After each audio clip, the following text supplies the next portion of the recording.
First of all, why research? Because patent publications, these are outcomes of research activity. So why academicians should take the research? First of all, if teachers involved in research activity apart from academics, then that results in knowledge enhancement. Because when you undertake any problem for solving, you need to apply principles of engineering. So in the due course of time, you learn so many things that enriches your knowledge. So knowledge enhancement is the first outcome of research. Second thing is profile building. When you carry out good research which ends in publications or patents, then that builds your profile, and at the same time it also builds profile of institute. Because profile of institute is altogether profile of teachers working in the institute. With good research, you get self and organization recognition because you are recognized with your credentials. Earlier, research was not requirement of accreditation process, but nowadays, research is important parameter of NBA and NAAC accreditation. So nowadays, research is not optional. So each and every teacher working in the institute has to do some kind of research leading to publications, patents, or products. So nowadays, research is not optional. Each and every teacher working in the academic institute has to contribute something in the research. These are broad outcomes of research. Journal publications, IPR. IPR stands for intellectual property rights. I am going to talk in more detail about IPR. Then outcome of research is also products, and in some cases it is revenue generation, because if some of the IPR gets commercialized or if patents are transferred to industry, then there is possibility of revenue generation. Here afterwards I will talk about intellectual property rights. Properties are broadly categorized into two types: physical property and intellectual property. So to name a few examples of physical property that we own are, for example, land, plot, flat, bungalow, car, jewelry, cash, etc. These are the examples of physical property. And we become owner of this property. For example, when we own land property or when you purchase the land from some other person, what we do is we pay for it, but to become owner, we do registration at government office. Unless and until registration is not done, we cannot become owner of property when we buy it from somebody else. During the registration process, we pay for the registration fee. So depending upon cost of the property, there is certain amount must be paid to the government for the registration process. Unless and until registration is not done, we cannot become owner of the land property when we buy it. And most of the properties, they are registered in the name of owner in the government offices.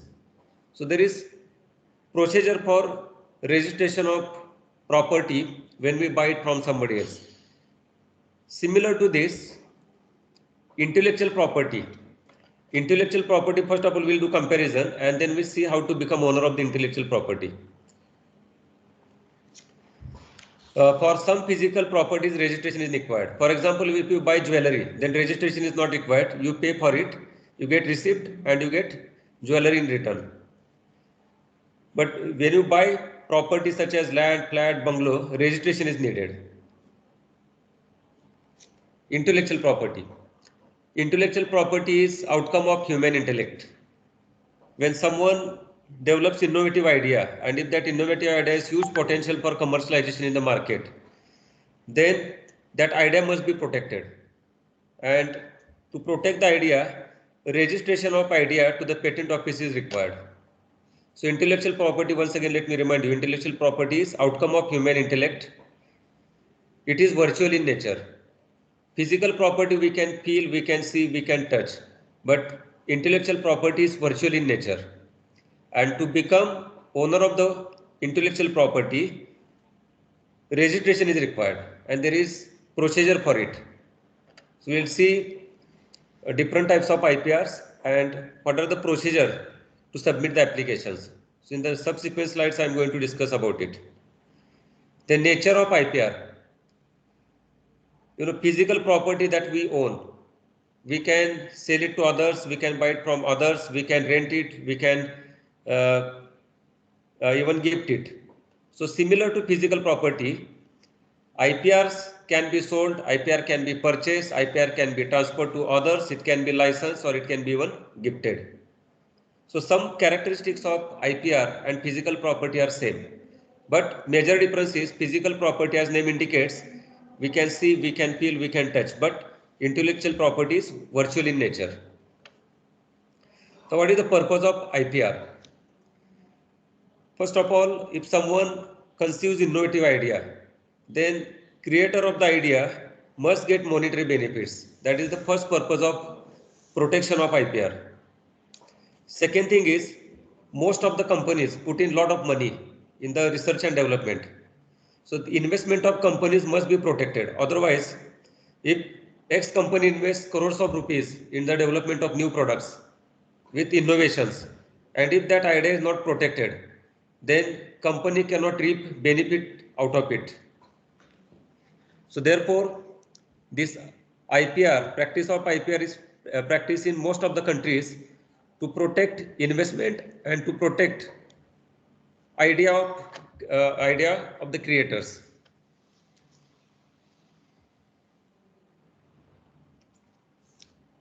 This invention and innovation is closely associated with intellectual property right.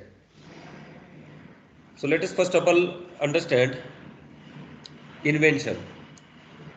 It is defined as the creation of a product or introduction of a process for the first time. If something is developed for very first time, then it is called invention. It is also called discovery.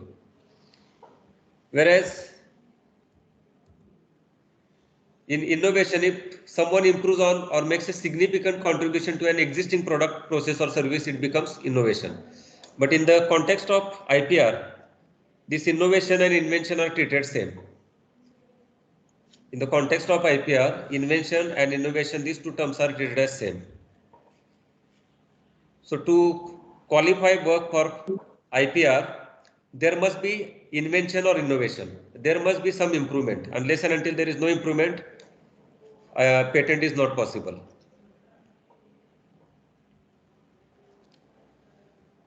An invention is a unique or novel device, method, composition or process.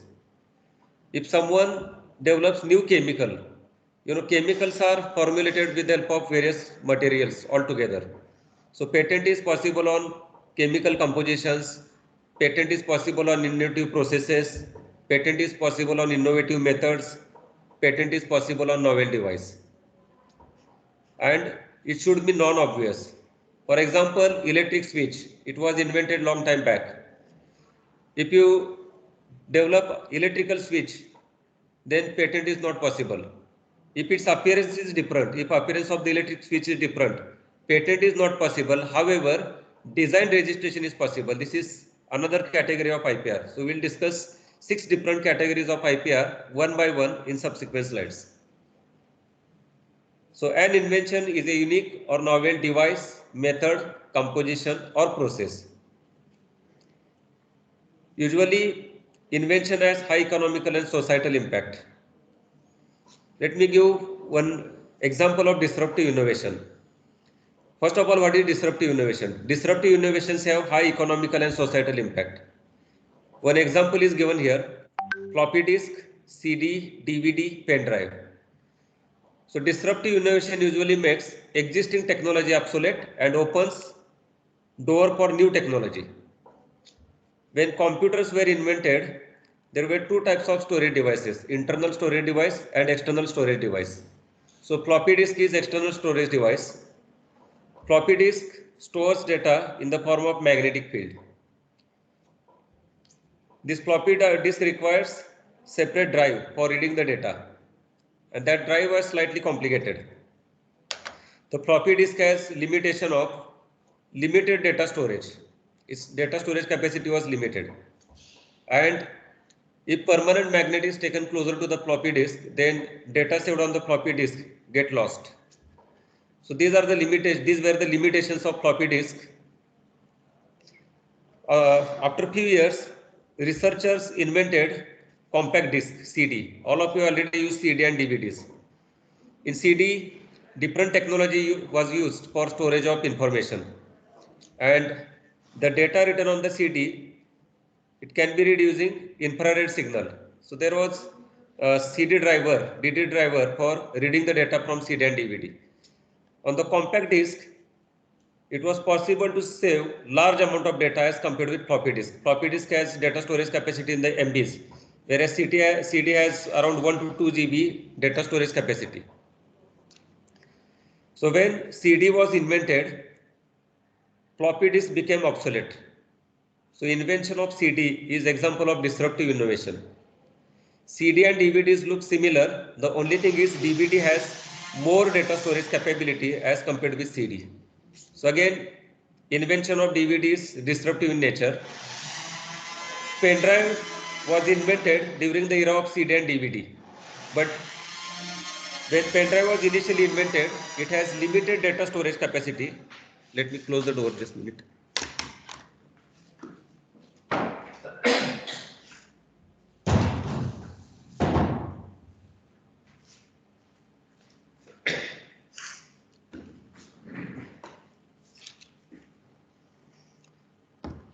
So during the era of compact disc, pen drives were invented, as I already said, but pen drives were too expensive and they had limited data storage capacity.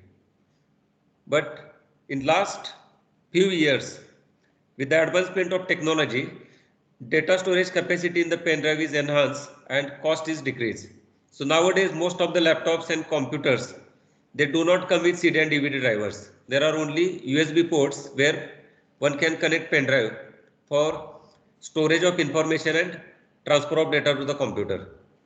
So again, CDs and DVDs became obsolete because of innovations in pen drive technology, because pen drives are becoming now more and more cheaper with larger data storage capability. So disruptive innovations always have high economical impact as well as societal impact. And if patents are filed on disruptive innovations, then owner of the patent can earn huge money. IPR. IPR stands for intellectual property rights. Intellectual property right refers to the creation of intellect for which a monopoly is assigned to the designated owners by law. So once IPR is granted to the owner, then owner decides whether to sell this IPR to somebody else or to commercialize on own. So once monopoly is granted, owner of the patent can decide what to do.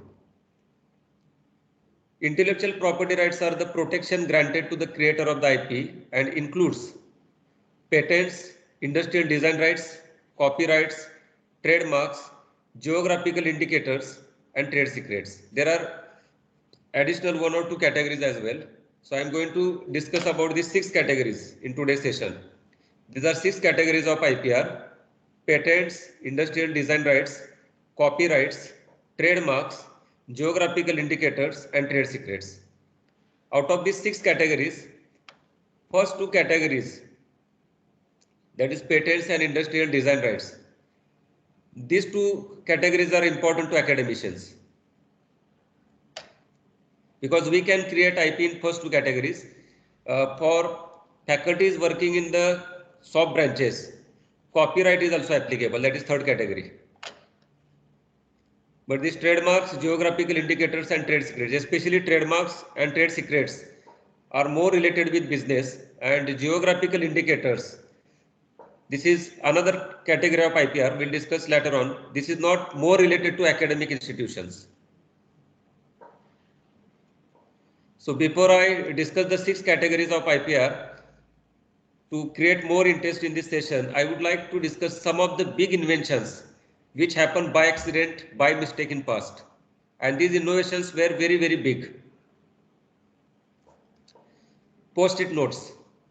All of we use post-it notes to attach temporary notes in our documents, especially when we submit file to director's office for getting the signatures. What we do is, on the relevant pages, we put these tags and we may write some comments on these tags.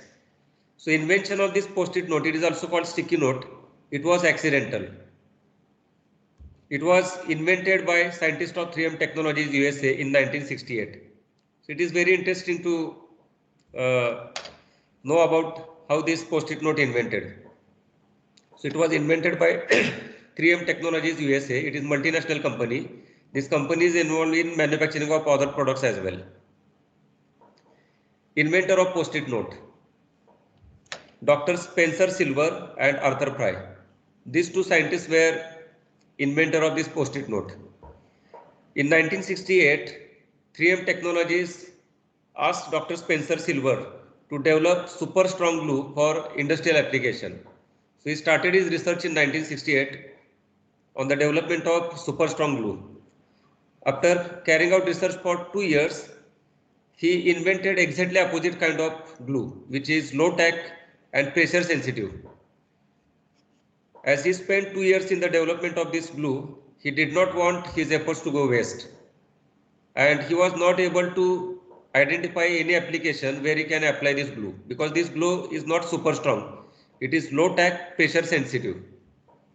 So he started giving presentations in his company, but after giving several presentations, no one in his company suggested application of the glue invented by him.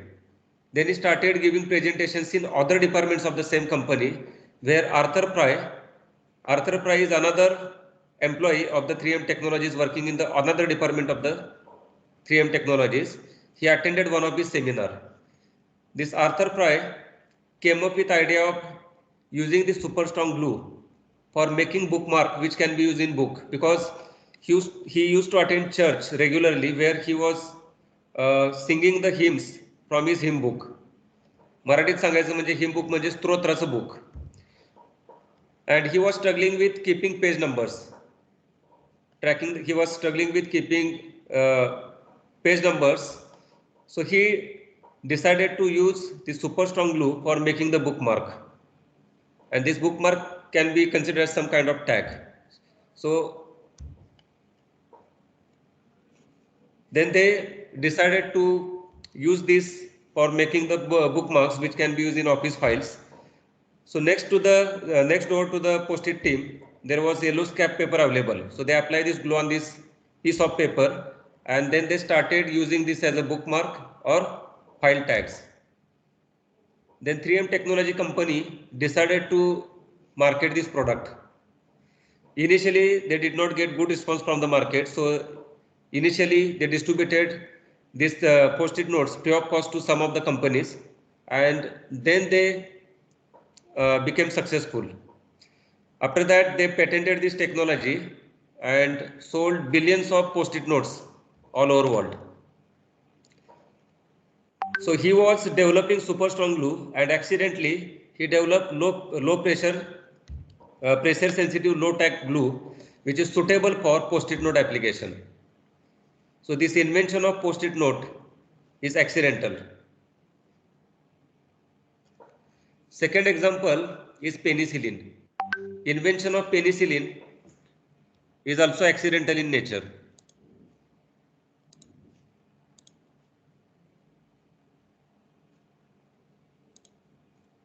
It was invented by Sir Alexander Fleming. He was bacteriologist. It was invented in 1929. Alexander Fleming he was known for careless lab technician, and because of his habit, he was able to invent penicillin. So penicillin is an antibiotic derived from Penicillium fungi, and it is used for treating infectious diseases. Fleming was carrying out research on different types of bacteria, and as you know that bacteriologists make use of petri dishes for growing cultures of different species of bacteria. This glass dish is called petri dish, in which bacteriologists grow the cultures of different types of bacteria.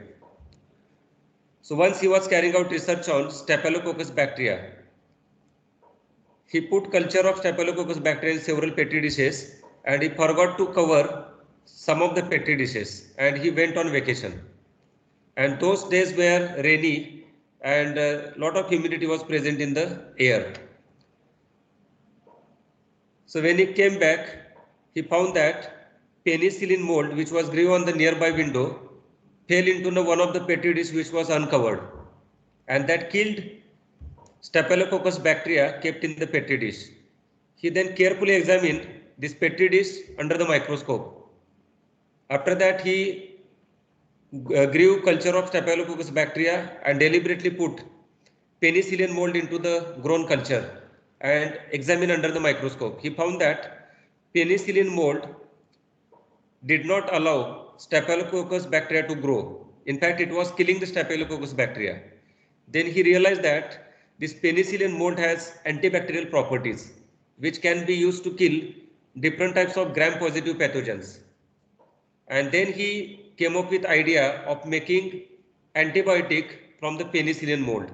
But he was unable to derive antibacterial properties from the penicillin mold. So he published paper on his findings. And in 1942, another researcher, I do not remember his name, from another country, he became successful in deriving the antibiotic medicine from the penicillin mold, which can be used for treating deadly infectious diseases. And penicillin is world's first antibiotic, and its invention is again accidental. And it is possible because his lab was in messy condition.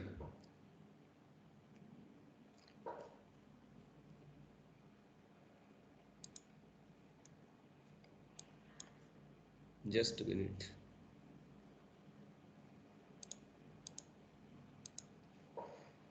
Another interesting invention is micro-oven. Inventor of micro-oven is Percy Spencer. He was engineer working in Raytheon Corporation. During World War II, he was carrying out research on radar system. All of you know that radar systems are used for detecting objects in the sky. So he was working on performance improvement of radar system, and he was working on vacuum tubes. Vacuum tubes used in radar system are used for generating high power RF signal, which can be used for detection of objects in the sky. This Percy Spencer was fond of eating chocolates and candy bars, and most of the times he used to carry chocolates and candy bars in his pocket. One day, when he was carrying out research on the radar system, he switched on the vacuum tube in the radar system, and he noticed that when he switched on the radar system, the candy bar kept in his pocket melted. Then he realized that the RF signal which is coming out of the vacuum tube is responsible for melting the candy bar kept in his pocket. So he asked one of his attendants to bring some popcorn from the nearby grocery shop. He then deliberately put them on the vacuum tube and he switched on. Then he found that when the vacuum tube was switched on, this popcorn kept on the vacuum tube started to pop. Then he realized that the microwave radiation which is coming out of the vacuum tube can be used for heating the food or cooking the food. Then he created one cavity made up of metal sheets and attached vacuum tube to it. And then he did experiments and found that microwave signal, it is also called RF signal, can be used for cooking the food or heating the food. So this invention of microwave oven is accidental in nature because he was working on radar system, and because of his keen observation, he was able to invent something big which is used worldwide. These microwave ovens are not used only in domestic applications but also used in industrial applications. This Raytheon Corporation then patented this technology in 1945 and started commercial sale in the market. So this is the photograph of Percy Spencer, inventor of microwave oven. X-rays.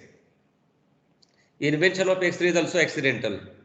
Inventor of X-ray is Wilhelm Röntgen. He was eccentric physicist. He was professor in physics at Würzburg University in Germany. He was carrying out research on cathode ray tubes. This name of the cathode ray tube is Crookes tube. It is kind of vacuum tube. How it was invented. Once he was carrying out research on this Crookes tube in his laboratory, he decided to do some investigations by covering this tube with opaque material. So he covered this tube with opaque material. He stayed in the room, and then he switched on the tube.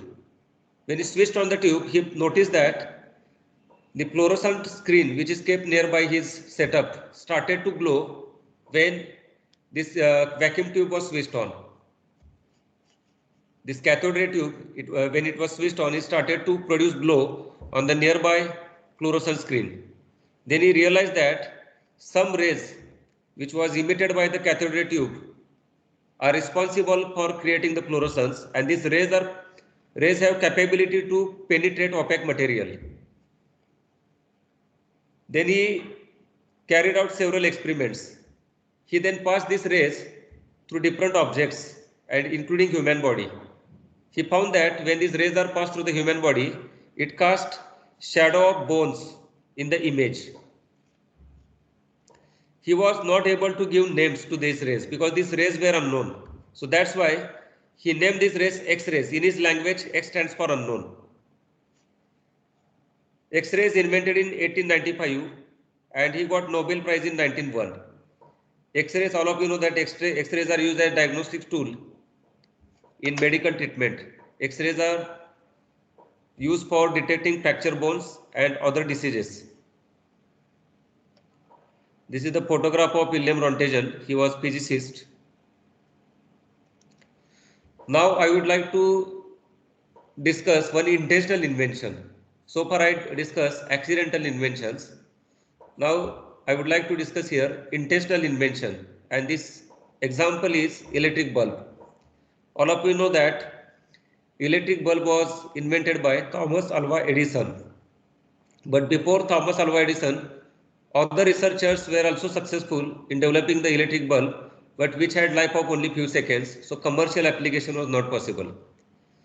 In year 1800, Italian inventor Alessandro Volta developed the first practical method of generating electricity using DC battery. He named it as Voltaic pile. He then carried out several experiments using this DC battery. His experiment, that is Volta's glowing copper wire, is also considered to be one of the earliest manifestation of incandescent lightning. Volta observed that when larger current is passed through the wire, it fuses, and just before getting fused, and that is called incandescence. So incandescence is the effect of producing light when something is heated. It took around 80 years to develop commercial electric bulb. In year 1830, few researchers from Britain, they developed incandescent bulb. However, it had life of only few seconds, around 30 to 40 seconds life. So it was not suitable for commercial application. Thomas Alva Edison in year 1978 started serious research on the development of incandescent bulb. He is inventor and businessman. He is credited with discovery of phonograph, motion picture camera, electric light bulb. He held 1,093 US patents, out of which 1,084 are utility and 9 are design patents. Just a minute.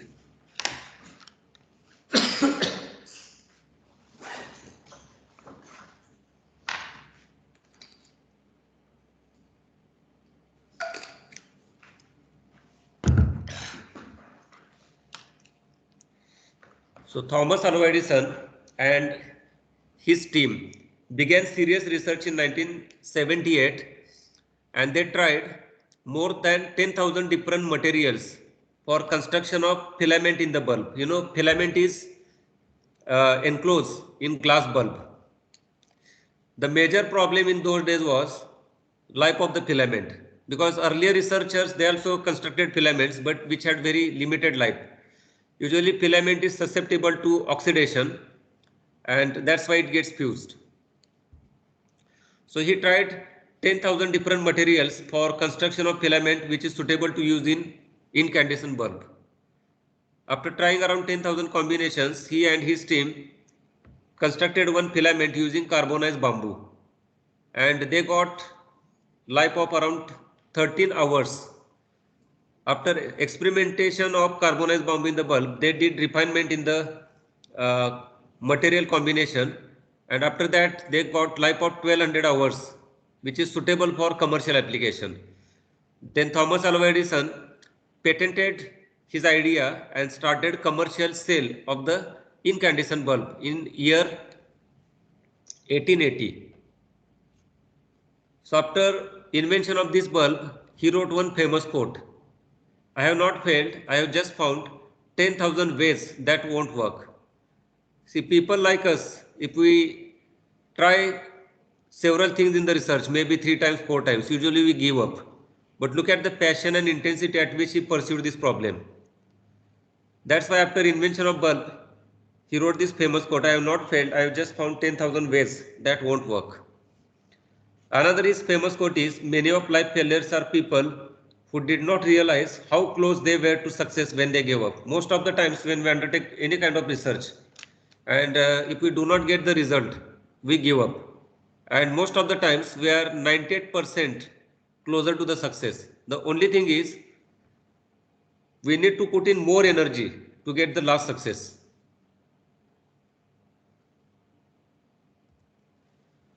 This is a photograph of Thomas Edison's first successful light bulb model. And in just 1 year, he successfully developed commercial incandescent bulb and tested more than 10,000 possible materials. After his invention in year 1910, William David Kulig invented a tungsten filament. So tungsten filament is much more reliable as compared with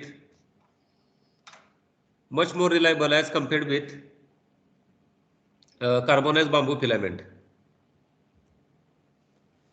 Now let me discuss inventions in the light bulb technology. Before invention of incandescent bulb and electricity, we were using light torches and lanterns as a source of light. Even candles were also available, but different kind of fuel were used in the candles which were used by our ancestors. Usually earlier people, they were using fat derived from fish and other animals in the candles. After invention of incandescent bulb, people realized that in incandescent bulb efficiency is only 5%. In incandescent bulb, what happens when we pass electricity through the filament of the incandescent bulb? The filament starts heating until it glows. So what happens is that only 5% electrical energy is converted into the visible light, and remaining energy is wasted as a heat. So once people realize about efficiency, then started research on developing another lighting devices. So after few years of invention of incandescent bulb, the CFL bulbs were invented. The CFL bulbs, they were having efficiency in the range of 35% to 40%, and the CFL bulb had more operating life as compared with incandescent bulb. So life of CFL bulb is around 8,000 hours as compared with 1200 hours of incandescent bulb. In last few years, LED bulbs were invented. LED bulbs offer higher efficiency of around 70% to 80% and more operating life, around 50,000 hours to 10,000 hours. You might notice that some of the LED bulbs, they become non-operational in 6 months, 1 year, or within 2 years. But their life is 15,000 hours, more than 15,000 hours. Most of the times, fault is not in the LEDs used in the bulb. Fault is in the power supply of the LED bulb. So LED bulbs have more operating life, and problem in LED bulb most of the time is in power supply of the LED bulb.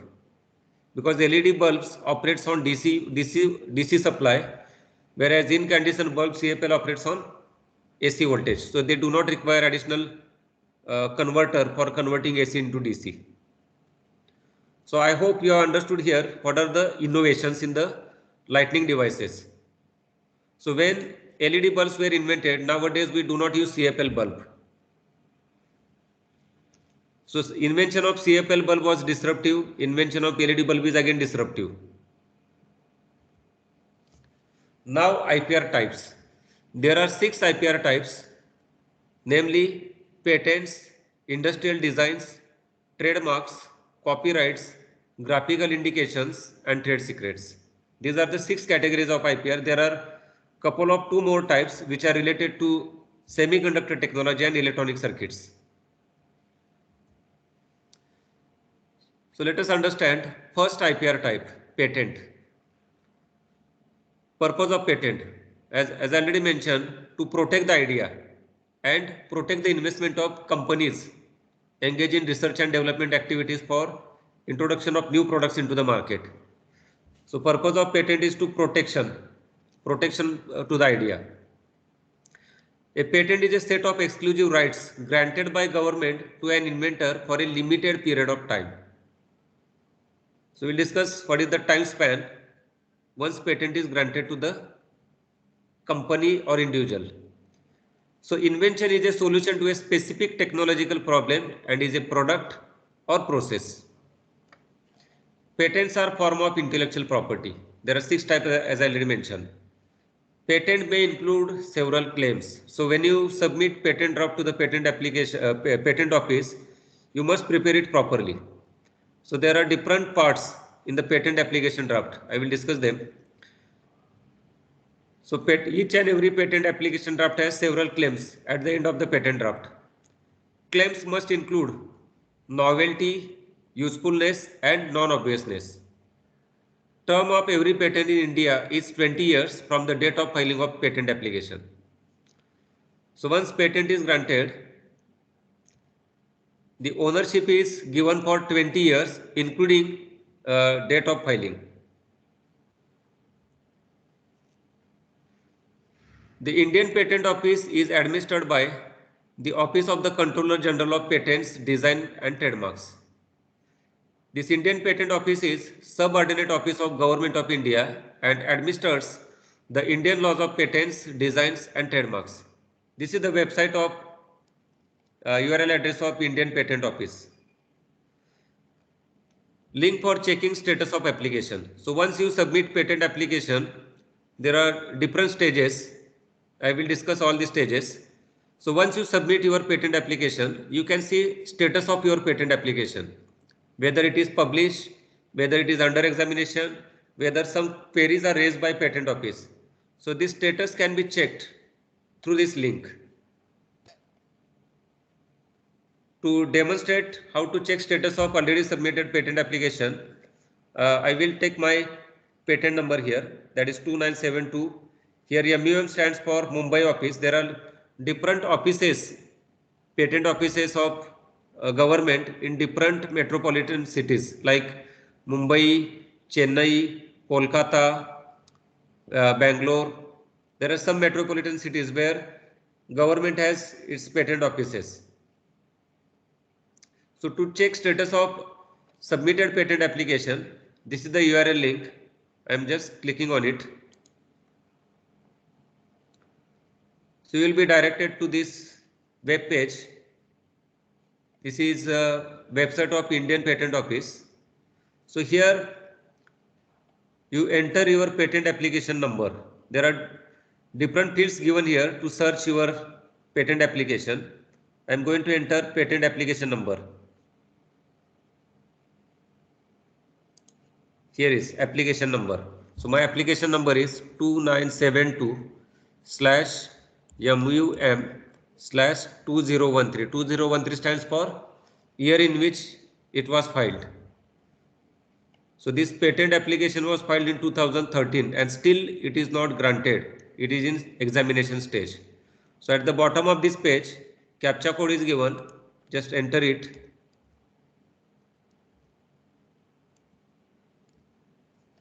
And search. So application number, title, everything is appeared on the screen. Click on this application number here.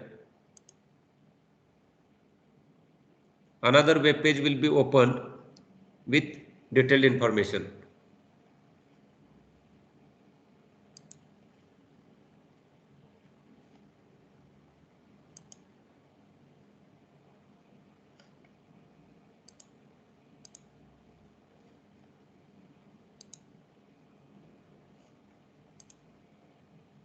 There is problem with website of patent office.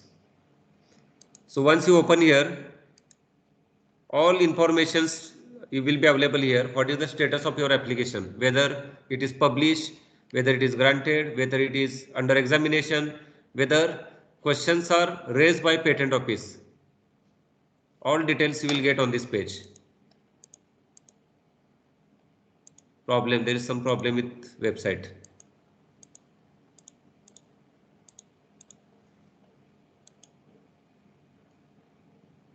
Anyway, we'll see later if time permits.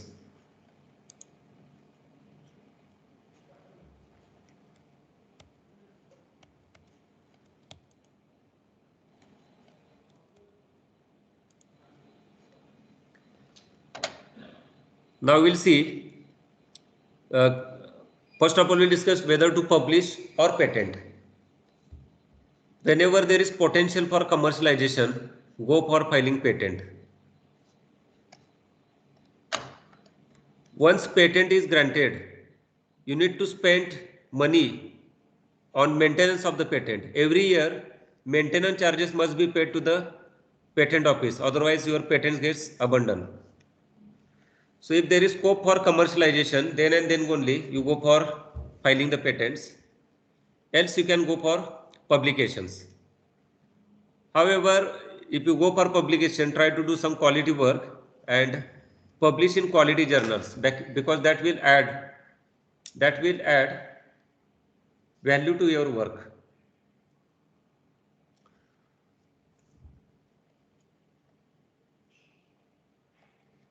Patent application categories. There are different stages when you submit patent application to the office. First is provisional specification. What does it mean?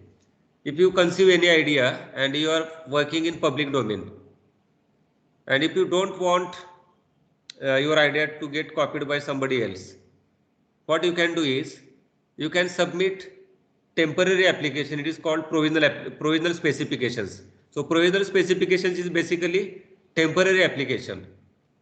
You can submit it to the patent office and you can work 12 months on your idea. You can validate your idea, you can refine your idea, and then refine specifications called complete specifications you can submit to the patent office, but you get 12 months time. If you fail to submit complete specifications before 12 months, your application get abandoned. Earlier application get abandoned.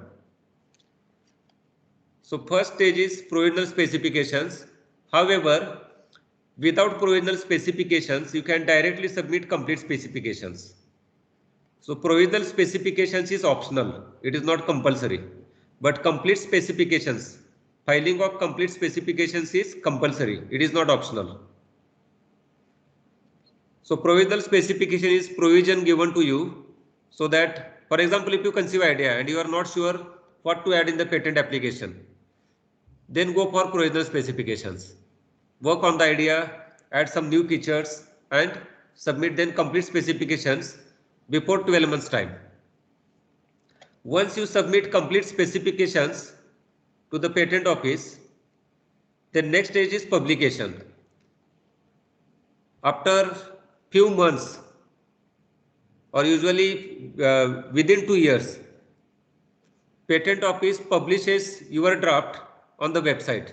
So once your draft is published, it is visible to everybody. So if other people working in the domain, if they have some opposition, they can approach the patent office saying that this idea belongs to theirs. So that is the purpose of publishing your patent draft on the website. So once your patent application is published on the website, next step is application for examination. So you need to submit separate application for examinations once it is published.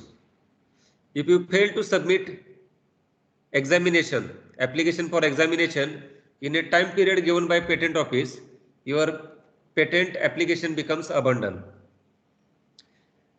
Two things can be done to expedite publication. If you pay additional fees of around 8,000 to 10,000 rupees to the government, then your patent application will be published within few days, usually 10 days to 30 days. Patent application will be published, and if you submit your application through ordinary channel, it may take around 1 year to 2 years for application to get published on the website of the patent office. So to expedite the publication process, you can pay additional fees to the government office, patent office, and we can publish your patent application at earliest. Same thing you can do it for examination. After publication, you need to submit application for examination of your patent, and this examination may take around 2 years to 7 years. In my case, look at the year in which I submitted the application. In 2013, I submitted patent application. Still it is under examination. There were 2 reviews happen, but still it is examination. If you want examination to happen earliest, again you need to pay extra fees to the patent office. And this extra fees is 60,000 rupees. If you pay 60,000 rupees additional to the patent office, examination will be completed within 1.5 years after publication of the patent. Examination is possible only after publication of your patent application, remember. So expedite examination process by paying additional fees. Now I would like to show you the patent draft, how to prepare the patent draft in short.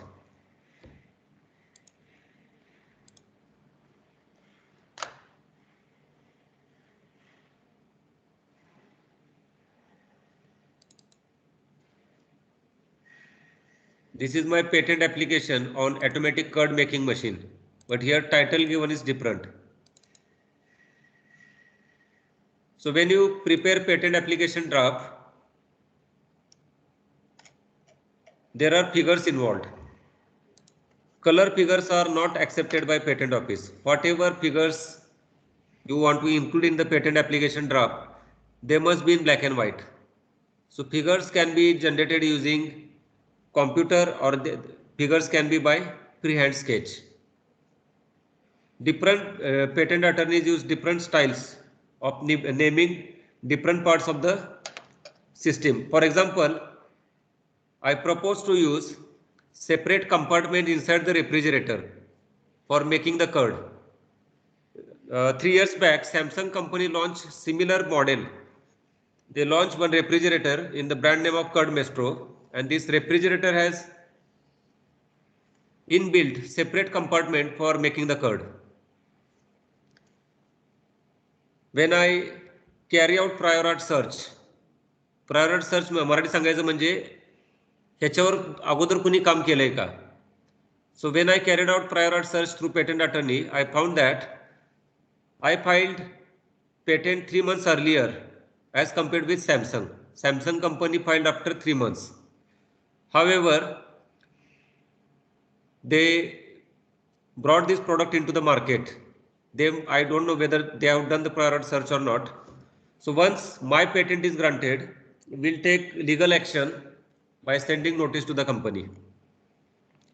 So look at here in this figure, different subsystems are identified using numbers, and these numbers are used in the actual patent application draft. So this is the patent application draft which we submitted to the patent office, and it is called Form 2. There are different forms used by patent office. Form 2 is used for submitting details of your idea. So you need to give title of your patent, an apparatus for preparing curd. This is the title. Then inventor. Then name of the applicant. Here name of the applicant is Rajaram of Institute of Technology, and myself is inventor. Then you need to mention field of the disclosure. Your patent application draft in the context of IPR is called disclosure. For example, when you write journal paper, it is called manuscript. So patent application draft is called disclosure in patent language, because it is disclosed to the public. That's why it is called disclosure. Then definition. Whatever terms you use in your disclosure, Their definitions you must give at the beginning. For example, what is meant by curd, what is meant by yogurt. These definitions are given. After that, give background. Background of your idea. For example, if good quality curd is not available to the people, what will happen? So such kind of background is given here. So in the background, you also mention prior art search. This prior art search is similar to literature search that you do when write your journal paper. When you carry out research leading to the publications, you do literature survey. In the context of IPR, this literature survey is called prior art search.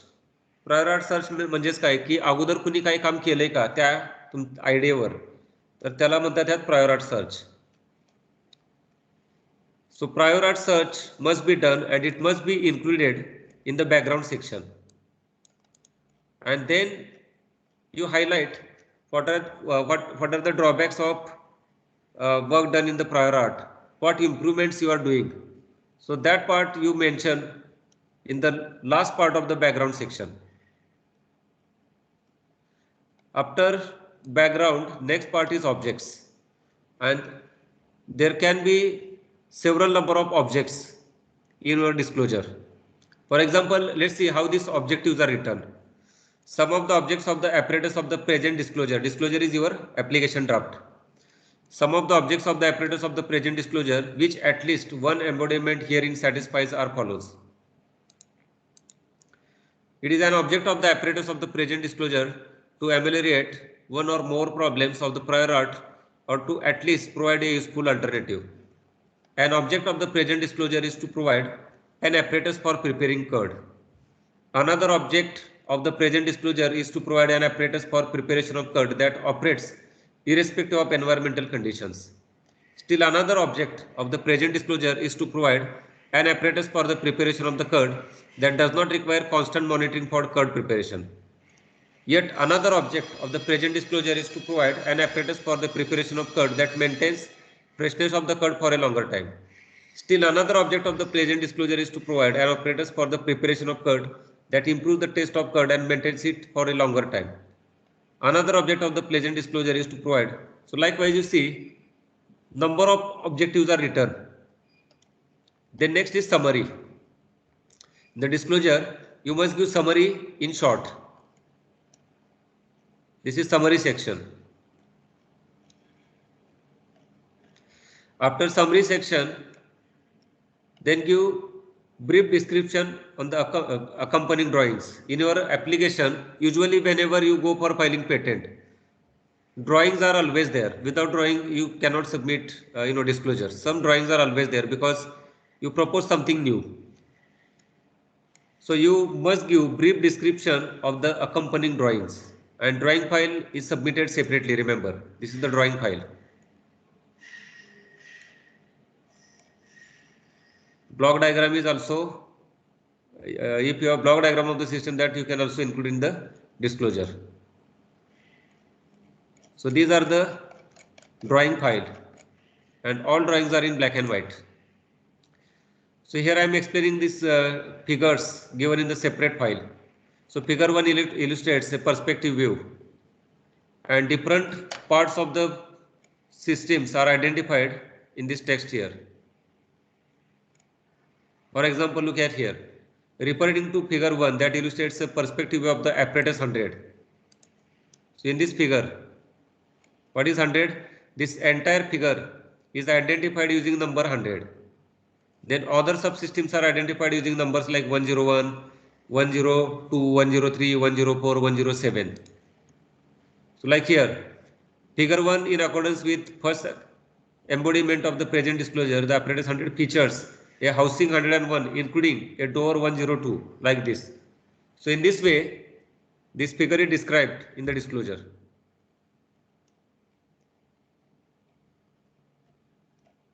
So after detailed description of your idea,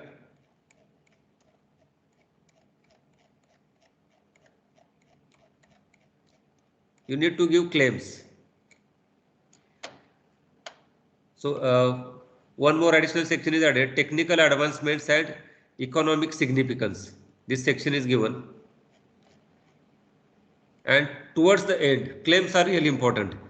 If claims in the disclosure are not properly written, and if somebody infringes your idea, infringes म्हणजे काय तर copy केली दुसऱ्या कुणी, so you cannot stand in the court properly if claims are not properly written. So writing claims in disclosure is really important. We can write 10 claims in the disclosure. If claims are more than 10, then we need to pay additional fees to the patent office. So 10 claims can be included free of cost. Actually there is fees, but up to 10 claims, fees remains same. But if claims exceed 10, then there is additional fees. So like here you must mention claims, and in the claim you mention what is novelty in your idea, what is novelty in your new product developed, what is novelty in your new innovation. So novelty part you must highlight, and you also highlight which problems you are solving.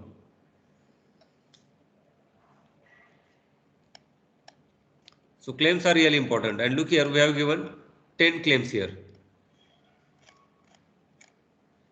And towards end, abstract must be written, because when you submit patent application to the patent office, you need to submit abstract separately. So abstract must be also written. The way abstract is written for research paper, similarly, abstract must be written for the patent application draft.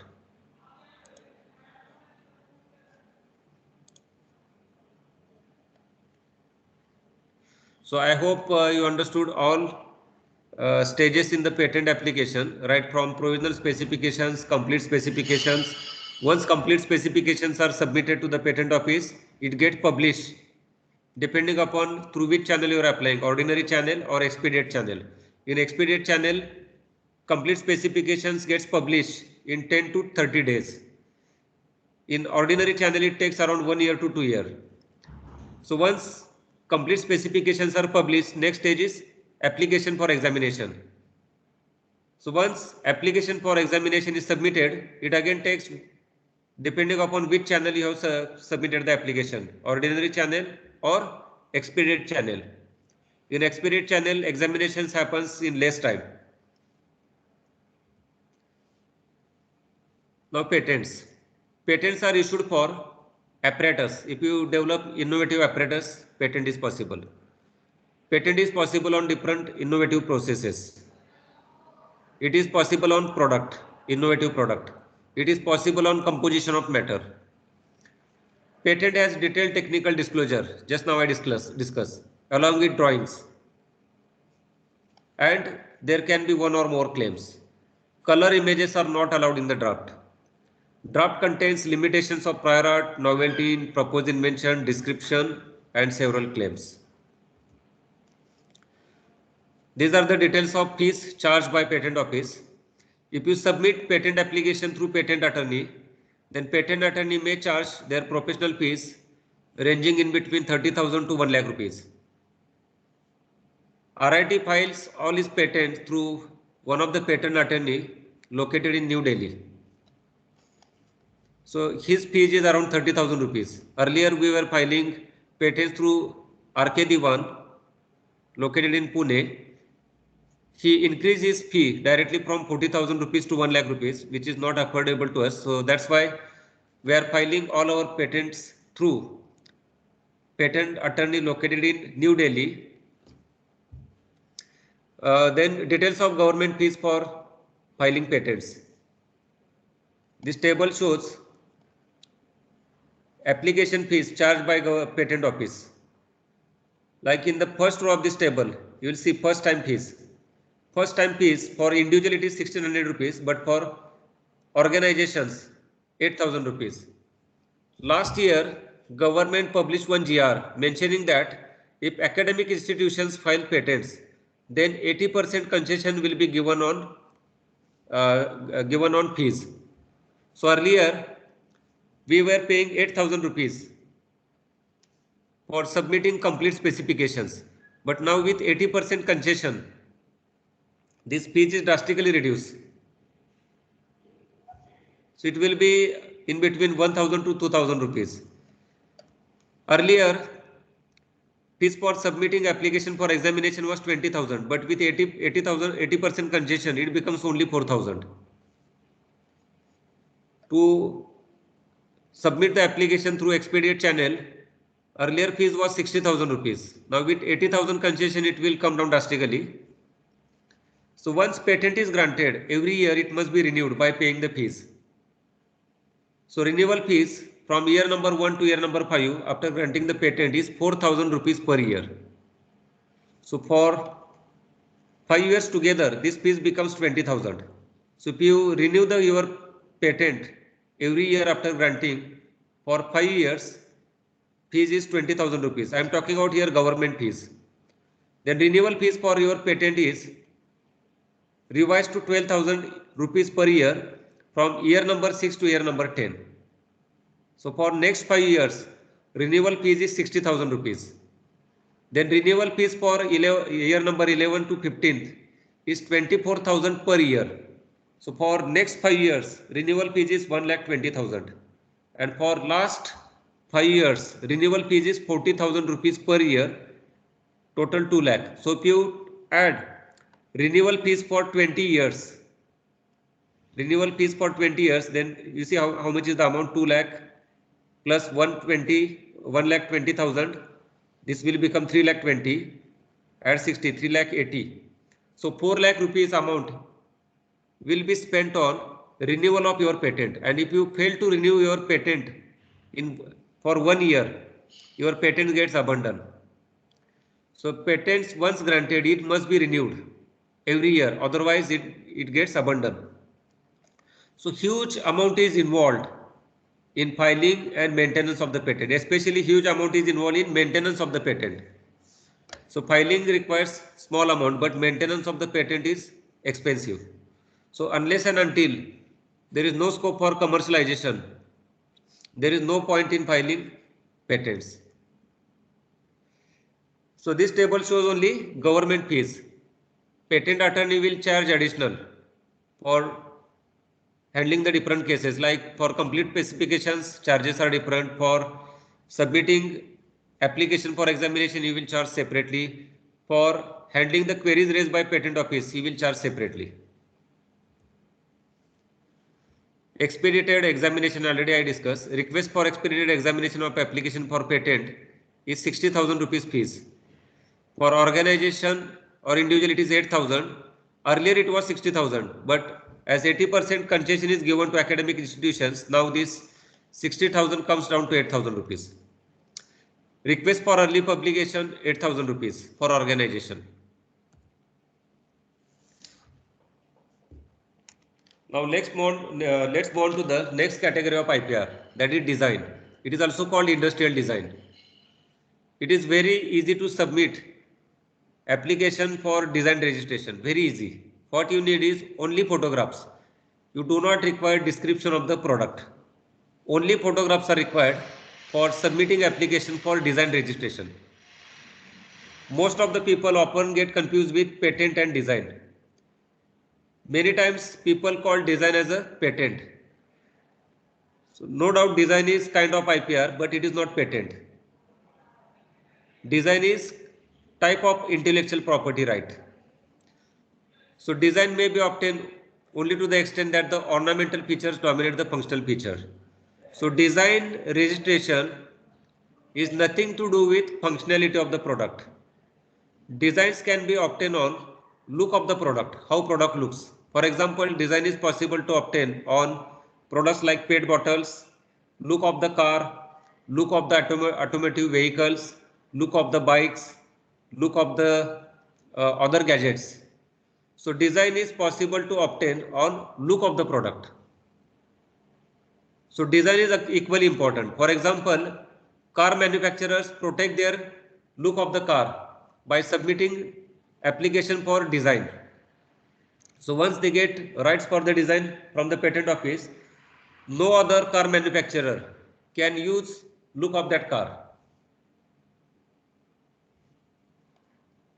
To qualify for design, it must be repeatable.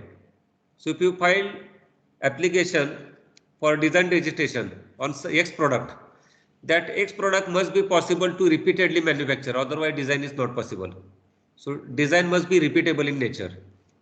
To qualify for a design patent, the subject must be new in the sense that no single identical design exists in the prior art. There should not be similarity, and there is limit given. If this limit exceeds, then design is not granted. In general, a design patent is obtained for aesthetically appealing features of a product. It is granted for 10 years plus 5 years. Design is granted for 10 years plus additional 5 years. Design should not be renewed every year. Remember, once patent is granted, patent must be renewed every year. But design need not be renewed every year. Once it is granted, it is for 10 years. But after 10 years, it must be renewed once by paying additional fees to the office, and you will get again ownership for next 5 years. So total span of design is 15 years. However, after 10 years, it requires one renewal. When to go for design registration? If you want to protect look of your product being copied by competitors, then go for design. Example of design registration. This is the razor of Gillette company. They develop different type of razors which has aesthetically good looking and it has ergonomic features. So to submit application for design registration, what you need is photographs from different views, like photograph from top side, bottom side, front, back, left, right, isometric views. So photographs from different views are required for submitting application for design registration. The designs are also called industrial designs, remember. Usually it takes 1 year for examination of design. So once you submit your application for design registration, usually within 1 year, your application is either accepted or rejected. And reason of rejectance will be duplication or similarity with prior art. If there is no similarity with prior art, then designs are granted within 1 year. For filing design registrations, filing design registration is least expensive. With minimum amount, we can submit application for design registration. Usually, patent attorney charges 3,000 to 4,000 rupees, and government fees is 8,000 rupees. With amount of 12,000 rupees, we can submit design registration, and we can get also granted. Another example I have given here is look of the car, and here photographs are not taken. What is given here? Sketches. Even earlier figure also, these are the sketches, not the actual photographs. So these sketches can be computer generated or sketches can be done by freehand. So these sketches are used for design registration. So once design is granted to the automotive company, other companies cannot manufacture their car having look similar to these designs. Moving on to the third category of IPR, trademarks. A trademark is a recognizable name, word, phrase, symbol, logo, design or picture which identifies products or services. Remember, third mark is third category of IPR, and usually we academicians have nothing to do with this trademark because trademarks are important part of any business. Most of the businesses have their trademarks, and this trademark identify product or services. For example, when you look at these logos like Microsoft, McDonald's, Coca-Cola, Nike, KFC, Apple, you immediately identify the company and services. The trademark owner can be individual, business, organization or any legal entity. Trademark identifies the brand owner of the particular product or service. Trademark can be licensed to other. For example, in Maharashtra, let me give you an example. Vittal Kamath had chain of their hotels, and all the hotels are not owned by Vittal Kamath. So what they have done is they have given franchisee to other hoteliers, and then the hotel owners those who have taken franchisee from the Vittal Kamath, they use logo of Vittal Kamath on their hotels. So trademark can be licensed to others. Trademarks serve to identify a particular business as the source of good or services. Trademark rights must be maintained through actual lawful use of the trademark. So to get the trademark, application must be submitted to the patent office. Usually trademarks are issued in 3 to 6 months. Once trademark is issued, it is valid for 10 years. However, it can be renewed indefinitely once in a 10 year by paying the fees. So renewal time for trademark is 10 year and it can be renewed indefinitely. So let us compare first 3 IPRs, their span. Patents are granted for 20 years. After 20 years, it becomes public domain. Anybody can develop that product and sell. So for patent, protection is given for 20 years. For designs, for industrial designs, protection is given for 10 plus 5, 15 years. Whereas for trademarks are issued, trademarks are valid for 10 years but can be renewed indefinitely once in a 10 year. There are 5 categories of trademarks: generic marks, descriptive marks, suggestive marks, arbitrary marks, and fanciful marks. So these first 2 categories, generic marks and descriptive marks, are considered as big trademarks, because if someone copies your trademark with by doing little modifications, and if you file case against those companies, then that case may not stand out in the court if your trademark falls in last 2 categories, generic marks and descriptive marks. Let me give examples here. Aspirin and Xerox, these are the general names. The general names may have some other meanings. So these trademarks, if you go to the case, if somebody infringes, then they do not stand out in the court. And these trademarks are not distinctive in nature, so cannot be protected in the court. Singapore Airlines. This trademark describes the kind of business. This is related to airline. And Singapore is name of the country. So again, this is descriptive in nature. Usually, last 2 categories of trademark must be avoided, because if somebody infringes this law, then case cannot stand out properly in the court. Next category is suggestive. For example, Infosys company. This is the trademark of Infosys. Meaning of Infosys is information system. Infosys company is engaged in development of different type of softwares. So that's why they have given this name information system. So this is called suggestive type of trademark. It suggests that companies engage in information system type of business. Whereas descriptive type of trademark directly identifies the business. Whereas Infosys trademark suggests what type of business is. Next category is arbitrary. Logo of Apple. Apple is a fruit, and this apple fruit is no way related to the product manufactured by the Apple company. Apple company is engaged in manufacturing of laptops, smartphones, which are electronic gadgets, and apple fruit is no way connected with laptop and smartphone. So that's why this trademark is called arbitrary. Trademark is no way connected with product. This last category of trademark is called fanciful. This Kodak and Adidas, different words and different symbol is used here. These words and symbols do not carry any meaning. These words and symbols are meaningless. Only thing is they are trademarks. So last 2 categories, arbitrary and fanciful, are considered as strong type of trademark, and they can be strongly protected if court matter happens. And this middle one, suggestive kind of trademark, is neutral in nature, may be protected. So your trademark must be distinctive so that it can be properly protected in the court.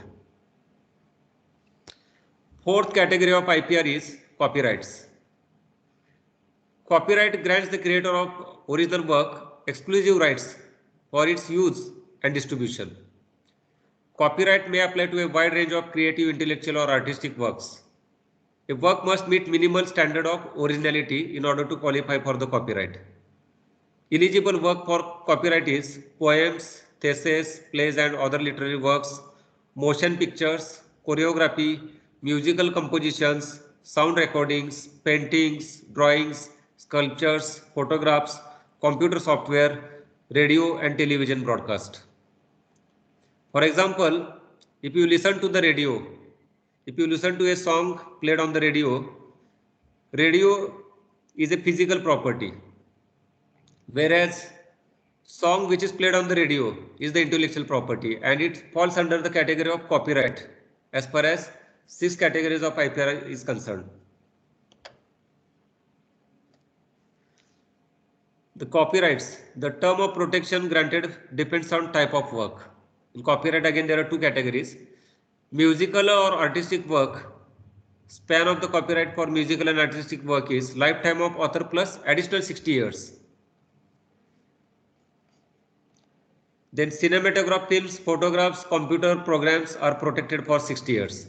Whereas for musical or artistic work, span of copyright is lifetime of author plus additional 60 years.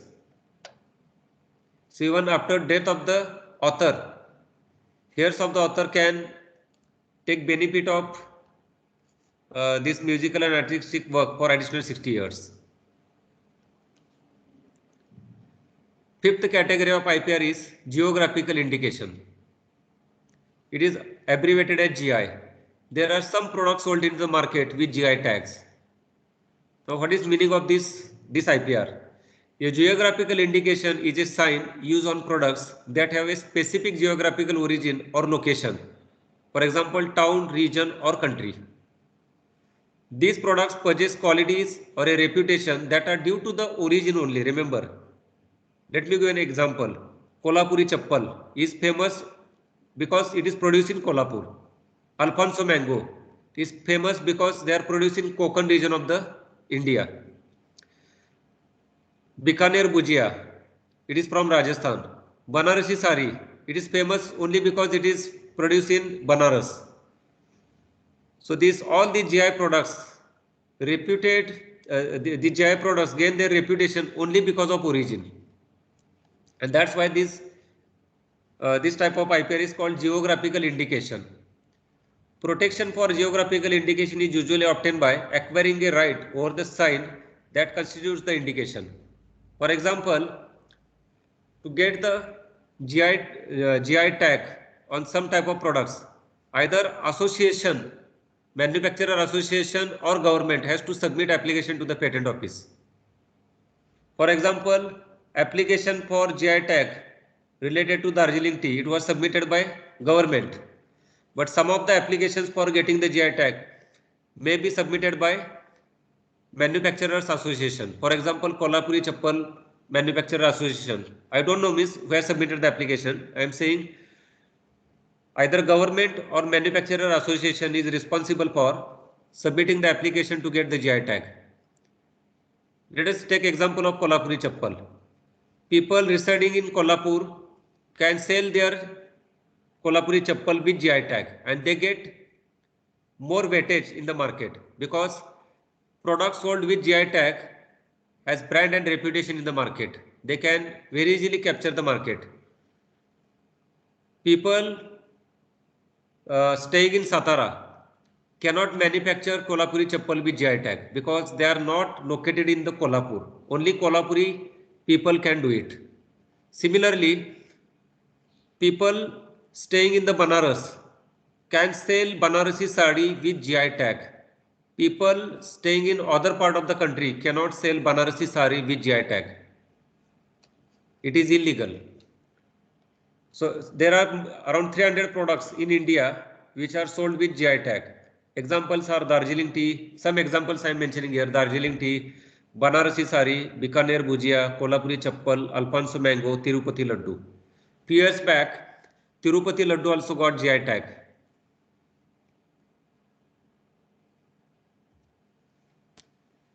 Last category of IPR is trade secrets. These trade secrets are intellectual property rights on confidential information which may be sold or licensed. To qualify as a trade secret, the information must be commercially valuable because it is secret and be known only to a limited group of persons. There is no formal registration procedure. For trade secret, company or individual need not submit any application to the patent office because it is secret. It is crime to acquire, disclose or use trade secrets without authorization. If somebody discloses information of trade secret in public domain, then strict actions may be taken against the people who is responsible for disclosing the trade secret. Some examples of trade secrets are recipe of Coca-Cola, recipe of Ruabza. See, Coca-Cola is multinational, very big company. Still, recipe of Coca-Cola is not known to the people.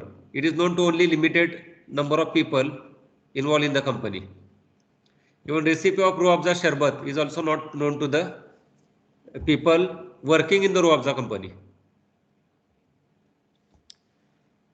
Now, after discussing the 6 type of IPRs, let me quickly discuss what are the difficulties in commercialization of patent. Especially, I myself have filed several patents, but I am also struggling with commercialization aspect of the patent. When you develop something new, as I already mentioned, patent should have potential for commercialization. There must be need in the market. If there is no need in the market and if you develop very good and innovative product, it is of no use because you cannot exploit commercial benefits out of it. If you develop innovative thing and there is need in the market, but if it is not affordable to the customer, then again it cannot be sold in mass quantity. So again there is problem. Some of the patented ideas requires huge investment for commercialization, and especially if you develop something new which is a requirement of big and multinational companies, then there is value addition. So you try to develop something new which is need of the market, which is need of big companies, then you can make money out of it. I would like to quickly discuss some of the products developed by me, and in the form of small case study, I will discuss on which features I filed patents. Some of the products are non-patented and some of the products I have filed patent on it. This is the automatic hand sanitizer dispenser which I developed during Corona pandemic. I sold around 1100 machines into the market in less time, but patent I have not filed. The only thing is I developed low cost electronic system and I use obstacle sensor. Obstacle sensors are already present in the market. But what I did was I use innovative method. Although method is innovative. The innovative method is I use infrared transmitter used in the remote control and in the infrared receiver used in the other side of the remote control like television set or set-top box. Using infrared signal we can control volume and different operations on the television screen. So same method I use in the automatic hand sanitizer dispenser to sense the hand. I use infrared transmitting LED and infrared receiving head in the system. Although idea is innovative, patent is not possible to file because this obstacle sensing method is already there in the market. But although patent is not possible, I made good amount of money out of it by selling good number of machines. These are the different models of automatic hand sanitizer dispenser. These are the features. Then last year I developed DC regulated power supply for our department use, and also I sold few units to some colleges. This is the photograph of power supply currently available in the market, and there are some limitations. Like current limit is not displayed on the power supply screen, this LCD display. Then load voltage and load current is not displayed simultaneously. At a time you can see voltage or current. Then load regulation is not good. Poor heat management, and there is no indication of short circuit. Usually when students use power supply for doing their experiments, accidentally or sometimes deliberately they put short circuit.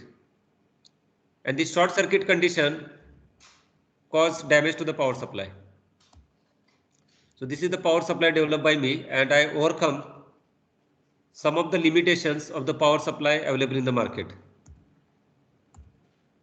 So in my power supply, I display all the parameters simultaneously, like load voltage, load current, and current limit. Interesting feature is in this power supply, I developed short circuit detection circuit. So whenever there is short circuit across output voltage of the power supply, immediately it is sensed by the circuit and it forces output voltage and current to zero, thereby protecting the internal MOSFETs. So this is the innovative feature in the power supply. Patent may be possible on this idea, but I may not exploit commercial benefits. So commercial benefits may be limited. That's why I have not submitted patent application. Automatic curd maker cum batter fermenter. This is the automatic curd making machine developed by me. It has two different models, commercial and domestic model. I filed 3 different patents on it and 2 design registrations. This first patent is on sensing the tartness level of the curd. Second patent is on detection of tartness level of the batter being fermented, and third patent is on detection of milk adulterant present in the milk. So 3 different patents I filed. First patent is on sensing the tartness level. I have not used pH probe. pH probe has limited life. Usually it is made up of glass tube. So while cleaning, it is susceptible to damage. So that's why pH probe is not used, and food grade pH probe itself cost more than 3,000 rupees. So I developed conductive sensor for measurement of tartness level of the curd being formed, and its accuracy is around 95%. So I filed 1 patent on sensing tartness level of the curd.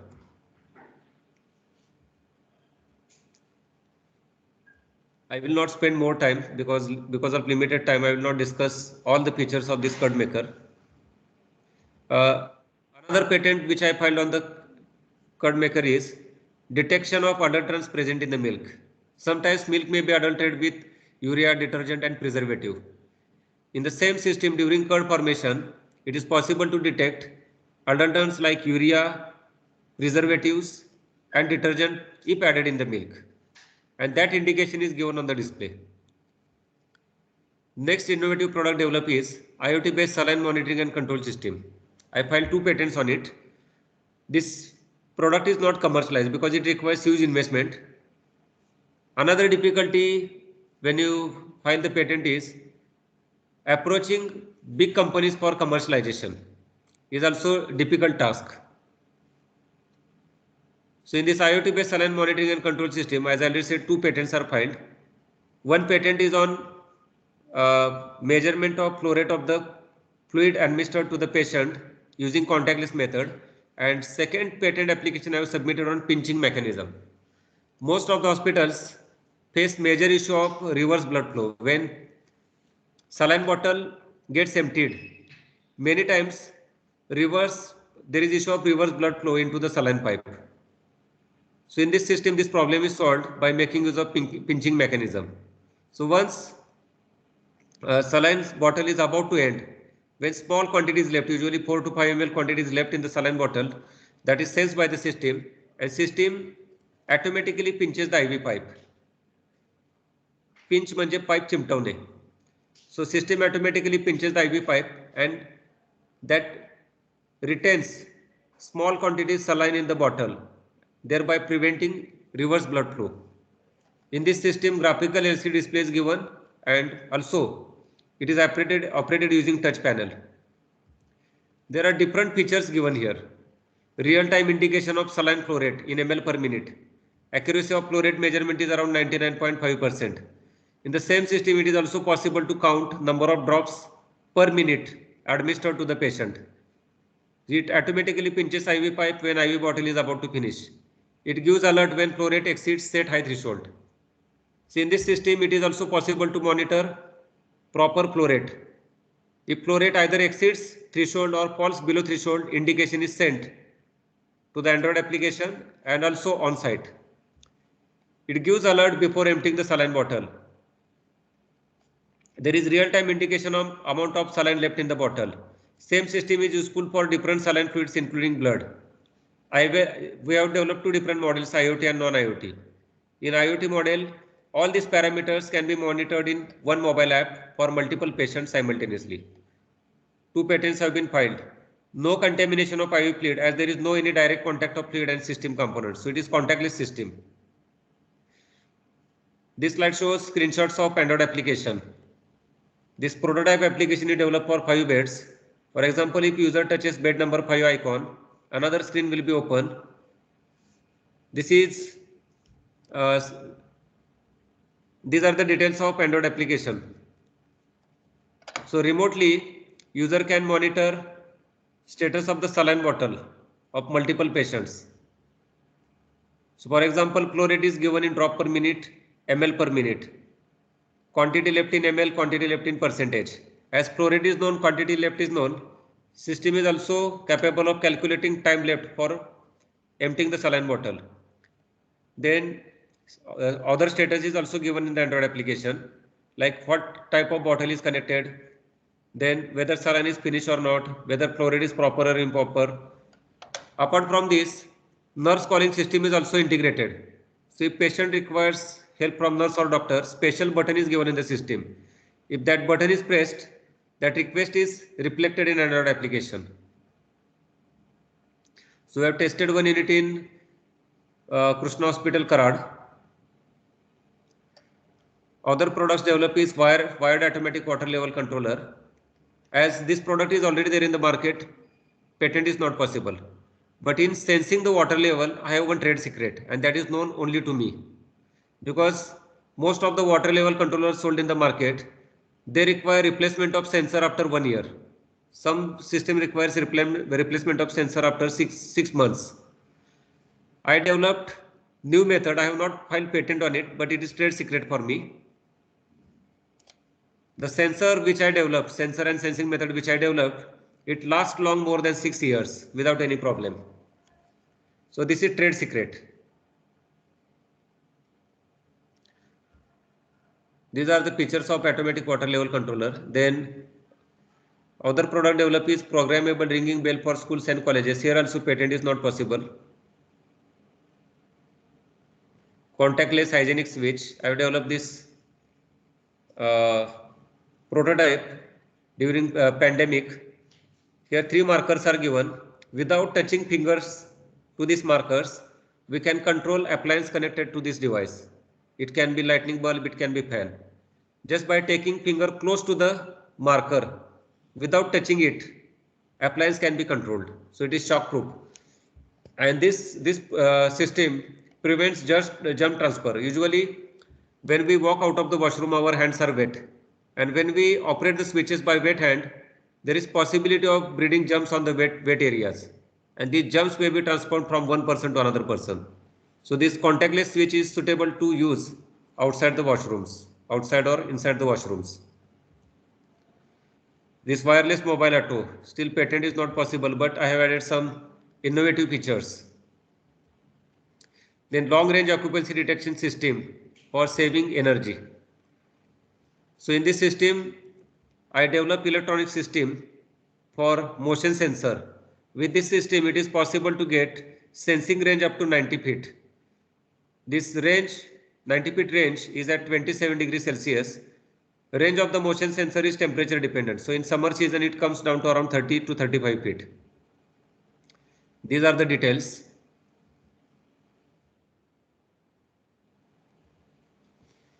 Then we have developed multi-function sugarcane plantation machine. I have not directly developed it, but it is just I am giving as a case study here. It is developed in collaboration with one of the industry in Kolhapur. Design is done by faculties of RIT and fabrication is done in industry.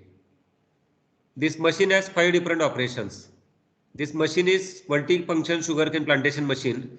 These 5 different operations are digging of furrows, then plantation of sugarcane pieces, covering planted sugarcane pieces with soil, laying of drip pipes, spreading controlled amount of fertilizer at appropriate locations.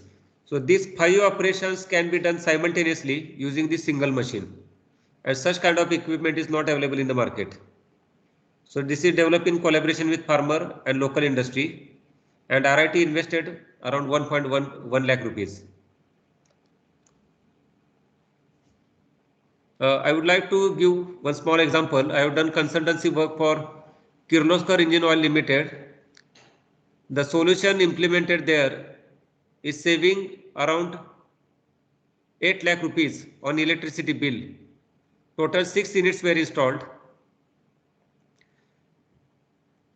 For sensing the coolant level, the method which I use in water level, same methodology I use in sensing the coolant level, which I implemented at Kirloskar Engine Limited, Kolhapur.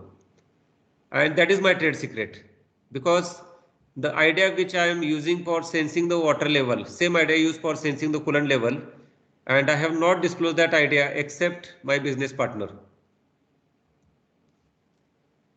Products under development. These are 3 products which are under development. Automatic water recycling plant for RIT, precision DC regulated power supply. Last week I have completed this work, only assembly is left, and automatic inauguration lamp, that is also work is completed. Before I end my session, I would like to take you to some few slides where I would like to tell you the inventors with number of patents, more number of patents to their credit. Shanpei Yamazaki, he is Japanese inventor. He has 5,725 number of utility patents to his credit. Next is Kia Silverbrook. He is Australian inventor. He has 4,747 number of utility patents to his credit. Then Kangoo Cheng, USA, more than 2,000 patents. From India, Gartesh Sindhu. Mic of one participant is on, please check. Then Gartesh Sindhu from India, he is 7th in the list. He has 1,354 patents to his credit. So you can get this information on Wikipedia. Then World Intellectual Property Indicators. So these 2 tables shows number of patent applications submitted to the patent office and number of patent granted. This data is for year 2018. Patent grants for top 10 offices. So different countries have their own patent offices. Like in China, Chinese patent office received more than 15 lakh applications, patent applications. And in the same year, they granted 4,32,147 patents. USA, in year 2018, they received around 6 lakh applications and granted around 3,07,000 patents. So these are the details. India is 7th in the list. In year 2018, Indian Patent Office received 15,000 applications and granted around 14,000 patents.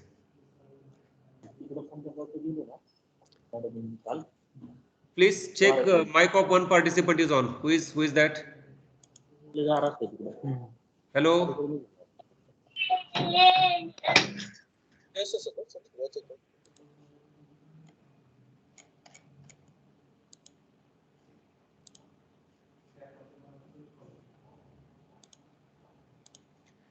Patent search. As patent submission of patent application involves a lot of money, so you must first of all ensure that the idea is not done by somebody else in past. For that you need to do prior art search, and for carrying out prior art search there are 2 types of databases available: paid database and Google Patent Search Engine. In Google Patent Search Engine, around 60 to 70% search is possible. Data of all patent offices across the world is not available in Google Patent Search Engines. So therefore it is 60 to 70% accurate, not 100% accurate. There are paid databases available on subscription basis. Big patent attorneys, they have subscription for these paid databases. So through these databases, they can carry out prior art search and ensure that whether patent is early filed in past on the idea that you propose in the patent application. patent attorneys usually charge for prior art search, and these charges are around 15 to 16,000 rupees. But you can ensure that whether patent is filed by somebody else in the past or not through the prior art search. Google patent search engine is free of cost. You just type Google patent search engine on the Google, you will be directed to the Google patent search engine, and there you search with keywords in the search engine. So with this, I have come to the end of my presentation. Thank you. If you have questions, please ask.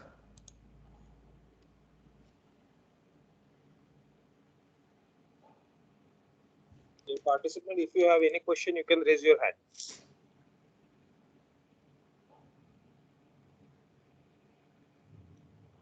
Just one point I missed out. If you file patent application to Indian Patent Office, please note that rights of patent are granted to you which are limited to Indian territory. So your rights are not applicable outside the India. So if you want your idea to be protected in other country, separate application must be submitted in that country. However, mic पुन्हा चालू झाले बघा.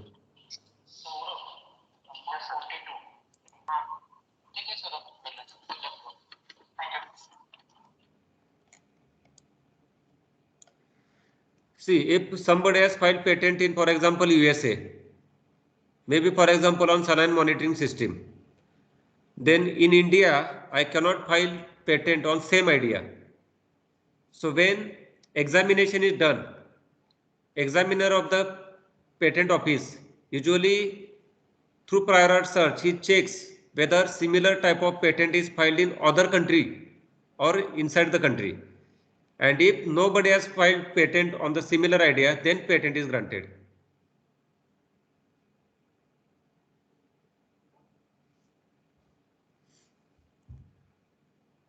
Questions, please. Yes, Ulvane sir. Ulvane sir.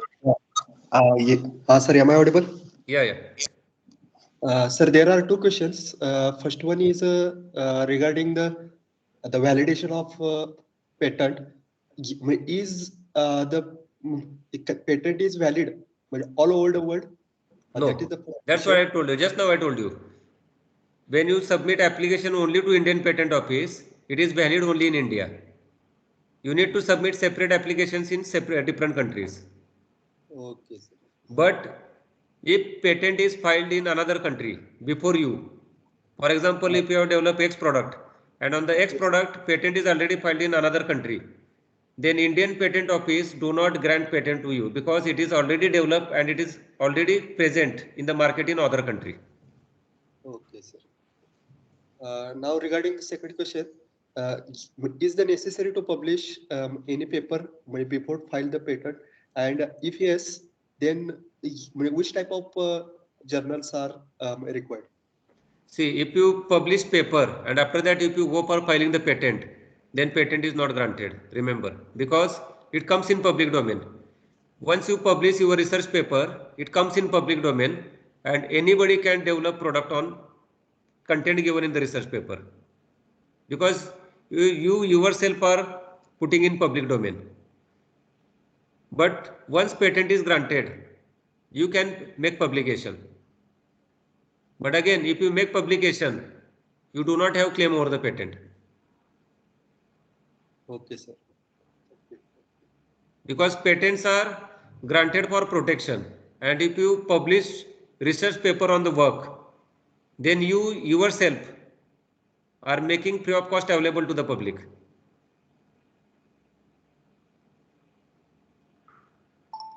Okay, sir. Thank you very much. Participant, if you have any question, you can raise your hand.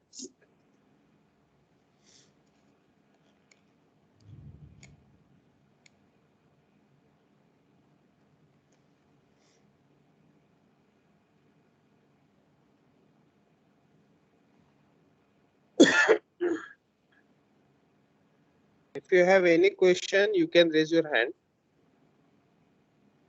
Message. in chat box.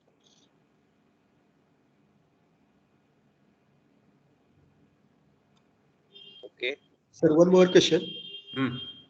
Uh, if, how much time is required to get the publication patent? As I already mentioned, there are different channels, ordinary channel and expedient channel. In ordinary channel, it may take up to 10 years for patent to get granted, up to 10 years. But if you go through the expedient channel by paying additional fees, this 10 years time come down to around 2.5 years to 3 years, even less than this, maybe 2 to 3 years. For design patent, it takes 1 year. Design registration, it takes 1 year. For copyright, it takes few months. Then for trademarks, it takes 3 to 6 months. Okay, sir. Thank you very much. Okay. I think so. There is no any question. All the doubts are clear. So Hulwani sir, it's hand over to you. Okay, thank you very much, sir. Thank you, Kakade sir, to join us and share your valuable time and your valuable knowledge also. In with this session, we are not only motivate for patent registration, but also we get some extra knowledge regarding your product, and also I'm very thankful to our organizing team and our management also to give this permission for conducting this program. Thank you very much, sir. Thank you.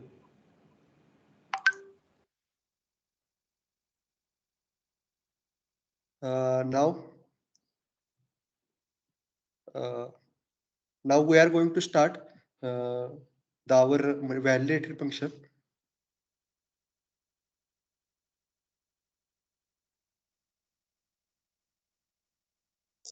Hello. Yes.